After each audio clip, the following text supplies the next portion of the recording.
Hey everyone, you're watching News Insights.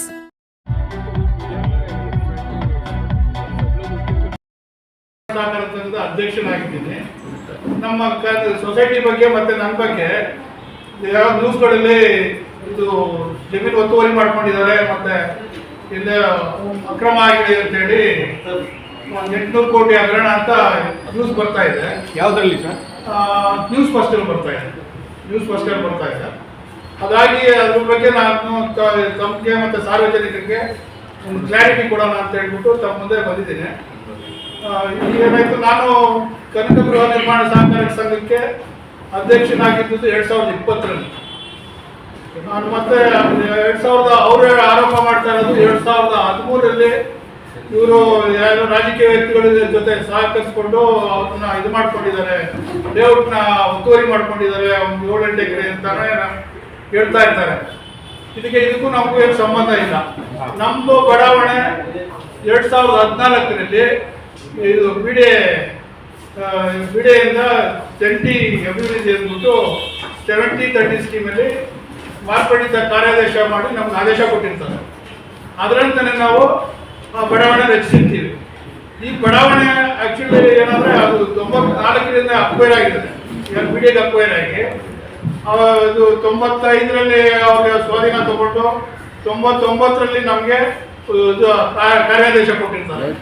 99ರಿಂದ ನಾವು ಇದನ್ನ ಅವರು ಹೇಗೆ ಅವ್ರ ನಿಯಮಾನುಸಾರ ನಾವು ಬಡಾವಣೆ ರಚಿಸ್ಕೊಂಡ್ಬಂದು ನಾವು 30% ಬಿಡಿಎಗೆ ಬಿಟ್ಕೊಟ್ಟು ಇನ್ನು 70% 17 ಎಕರೆಯಲ್ಲಿ ನಾವು ಬಡಾವಣೆ ರಚಿಸಿ ನಮ್ಮ ಮೆಂಬರ್ಸ್ಗಳಿಗೆ ನಿವೇಶನ ಹಂಚಿರ್ತೀವಿ. ಇದಿಷ್ಟು ಕೂಡ ಸರ್ವೆ ನಂಬರ್ 6ರಲ್ಲಿ ಇದೆ. ಸರ್ವೆ ನಂಬರ್ 6 ಸುಮಾರು 30 ಎಕರೆ 3 ಗುಂಟೆನ ಪಿಡಿಎದವರು ಅಕ್ವೈರ್ ಮಾಡಿದ್ದಾರೆ. 30 ಎಕರೆ 3 ಗುಂಟೆನ 1994ರಲ್ಲಿ ನೋಟಿಫೈ ಮಾಡಿ 95ರಲ್ಲಿ ಸ್ವಾಧೀನ ತಗೊಂಡು 99ರಲ್ಲಿ ಮತ್ತೆ RTCಲೆಲ್ಲ ಬಂದಿದೆ. 99ರಲ್ಲೇ ಬಿಡಿಎ ಸ್ವಾಧೀನ ಅಂತ ಬಂದಿದೆ, ಭೂ ಸ್ವಾಧೀನ ಆಗಿರುತ್ತೆ. ಅದರಲ್ಲಿ ಸುಮಾರು 24 ಎಕರೆ 12 ಗುಂಟೆನ ನಮಗೆ ಬಡಾವಣೆ ನಡೆಸ್ಕೊಳ್ಳೋಕ್ಕೆ ಅಂತ ಇದು ಜಂಟಿ ಅಭಿವೃದ್ಧಿ ಮೇಲೆ ನಮಗೆ 70-30 ಸ್ಕೀಮಲ್ಲಿ ಮಾರ್ಪಡಿತ ಕಾರ್ಯಾದೇಶ ಕೊಟ್ಟಿದ್ದಾರೆ. ಅದರಂತೆ ನಾವು ರಚಿಸಿದ್ದೀವಿ. ಈ ಜಮೀನಲ್ಲಿ ಯಾವ ಅಂದ್ಕೊಂಡೆ ನಾವೇನು ಒತ್ತುವರಿ ಮಾಡಿಲ್ಲ ಅಥವಾ ನಾವು ಯಾವ ರಾಜಕೀಯ ವ್ಯಕ್ತಿಗಳಿಂದ ಸಪೋರ್ಟು ತಗೊಂಡಿಲ್ಲ. ನಾವು ನೇರವಾಗಿ ನಾವು ಸಂಘದಿಂದ ಮಾಡಿದ್ದೀವಿ. ಇದು ಸಾಲದಕ್ಕೆ ಖಾಸಗಿ ಅದಲ್ಲ, ನಮ್ಮದು ಕೂಡ ಪಬ್ಲಿಕ್ ಲಿಮಿಟೆಡ್, ಯಾರು ಸಾರ್ವಜನಿಕರಿಗೋಸ್ಕರನೇ ಮಾಡಿರೋದು. ಸಹಕಾರ ಸಂಘ ಆಗಿರೋದ್ರಿಂದ ಸಾರ್ವಜನಿಕರಿಗೋಸ್ಕರನೇ ಮಾಡಿರೋದು. ಹಾಗಾಗಿ ಅವರು ಅವ್ರು ಹೇಳಿದ್ದಾರೆ, ಗಿರಿಯಪ್ಪ ಅವರು ಈ ಥರ ಅವ್ರ ಜೊತೆ ಶಾಮಿಲ್ ಆಗ್ಬಿಟ್ಟು 6 ಎಕರೆ ಜಮೀನು 6.5 ಎಕರೆ ಜಮೀನು ಎಲ್ಲಾನು ಒತ್ತುವರಿ ಮಾಡ್ಕೊಂಡಿದ್ದಾರೆ ಅಂತಾರೆ. ಇದು ಸತ್ಯಕ್ಕೆ ದೂರವಾಗಿರ್ತದೆ. ಜಸ್ಟ್ ಬರೀ ಹೇಳ್ತಾ ಇದಾರ, ಏನೋ ಸರ್ಟಿಫಿಕೇಟ್ ಏನಾದ್ರು ಡಾಕ್ಯುಮೆಂಟ್ ಇಲ್ಲ. ಅವ್ರು ಹೇಳ್ತಾರೆ 64ರಲ್ಲಿ ಒತ್ತುವರಿ ಮಾಡ್ಕೊಂಡು 6 ಮಾಡ್ಕೊಂಡವ್ರೆ ಅಂತಾರೆ. ಅದು ನಮ್ಗೆ ಹೇಗೆ ಸಾಧ್ಯ ಆಗ್ತದೆ?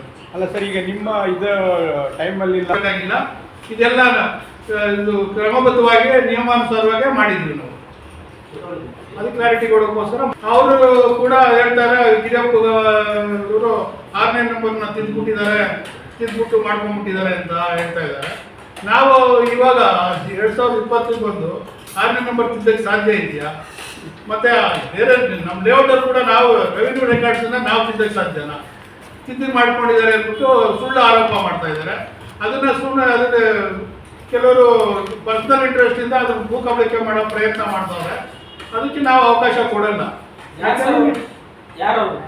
ಯಾರಾದ್ರೆ 12 ಗುಂಟೆ, 24 ಎಕರೆ 12 ಗುಂಟೆನಲ್ಲಿ ಬಿಡಿಎಗೆ 7 ಎಕರೆ 12 ಗುಂಟೆನ 30% ಜಮೀನೇ ಕೊಟ್ಬಿಟ್ಟಿದ್ವಿ. ಸ್ಲಮ್ ಬೋರ್ಡ್ಗೆ ಕೊಡೋಕ್ಕೋಸ್ಕರ ಬೇಕು ಅವರು. ಅದು 30% ಅವ್ರು ಕೊಟ್ಬಿಟ್ಟು ಇನ್ನು 17 ಎಕರೆಯಲ್ಲಿ ನಾವು 223 ಸೈಟ್ಗಳನ್ನ ಮಾಡಿ ಎಲ್ಲ ಹಂಚಿ ಆಗಿದೆ. ಆಮೇಲೆ ಆ ಪಾರ್ಕಿಗೆ ನಾವು ತಂತಿ ಬೇಲಿ ಹಾಕಬೇಕು. ಅದಕ್ಕೆ ಬಂದಾಗೆಲ್ಲ ತಡೀತಾ ಇದ್ದಾರೆ. ಸರಿ, ಪೊಲೀಸರು ಕೂಡ ನೀವೇನಾದ್ರು ಒಂದು ಆದೇಶ ತಗೊಬನ್ನಿ, ಇಲ್ಲ ಬಿಡಿಯಿಂದ ಕರ್ಕೊಂಡು ಬನ್ನಿ STF ಜೊತೆಲಿ, ಆವಾಗ ನಾನು ಸೆಕ್ಯೂರಿಟಿ ಕೊಟ್ಟು ಮಾಡ್ಕೊಡ್ತೀನಿ ಅಂತ ಹೇಳಿದ್ದಾರೆ. ಅದರ ಪ್ರಕಾರ ನಾವು ಎಲ್ಲ ಪ್ರೋಸೆಸ್ ಮಾಡಿದ್ವಿ. ಬಿಡಿ STF ಬಂದು ಅದನ್ನು ತೆರವು ಮಾಡಿಸೋ ಇದರಲ್ಲಿದ್ದಾರೆ. ಹಾಗಾಗಿ ಅದೆಲ್ಲ ನಿಯಮ ಪ್ರಕಾರನೇ ಇದೆ. ಎಷ್ಟು ವರ್ಷ ಹಳೆಯ ಲೇಔಟ್? ಸುಮಾರು ಇದು ನಾವು ಶುರು ಮಾಡಿದ್ದು 89ರಲ್ಲಿ ಯಾವ್ದಾರ ಸುಬ್ಬಯ್ಯ ಶೆಟ್ಟಿ ಅಂತ ಅವ್ರ ಹತ್ರ ಜಮೀನು ತಗೊಂಡಿದ್ವಿ. ಅವ್ರ ಹತ್ರ ಜಮೀನು ತಗೊಂಡು ನಾವು ಲೇಔಟ್ ಮಾಡ್ತಾ ಇದ್ವಿ, ಅಗ್ರಿಮೆಂಟ್ ಮಾಡ್ಕೊಂಡು ಲೇಔಟ್ ಮಾಡ್ತಾ ಇರುವಾಗ ಇದೇನಾಯ್ತು, 94ರಲ್ಲಿ ನೋಟಿಫಿಕೇಶನ್ ಬಿಡಿ ಫಂಕ್ಷನ್ಗೆ 5th ಸ್ಟೇಜ್ಗೆ ಅಂದ್ಬಿಟ್ಟು 94ರಲ್ಲಿ ಅಂತಿಮ ನೋಟಿಫಿಕೇಶನ್ ಕೊಟ್ಟು 95ರಲ್ಲಿ ಬಿಡಿಯನ್ನು ಸ್ವಾಧೀನ ತಗೊಂಡಿದ್ದಾರೆ. ಬಿಡಿಯ ಸ್ವಾಧೀನ ತಗೊಂಡ್ರೆ ನಾವು ಮತ್ತೆ ಅವರು ಕೋರ್ಟ್ಗೆ ಹಾಕೊಂಡ್ರು. ಕೋರ್ಟಲ್ಲಿ ನಮ್ಮಂತಿ ಡಿಸೈಡ್ ಆಗಿದೆ ಇವ್ರಿಗೆ ಮಾಡ್ಕೊಡೋದು ಅಂತ. ಮತ್ತೆ ಆ ಬಿಡಿಯಲ್ಲಿ 99ರಲ್ಲಿ ಅವರು ಬೋರ್ಡಲ್ಲೆಲ್ಲ ತೀರ್ಮಾನ ತಗೊಂಡು ಈಗ ಜಂಟಿ ಅಭಿವೃದ್ಧಿ ಮಾಡೋಕ್ಕೆ ಅಂದ್ಬಿಟ್ಟು ನಮಗೆ ಕೊಟ್ಟರು 70-30 ಸ್ಕೀಮಲ್ಲಿ. ಅದ್ರ ಪ್ರಕಾರ ಮಾಡಿದ್ದೀವಿ.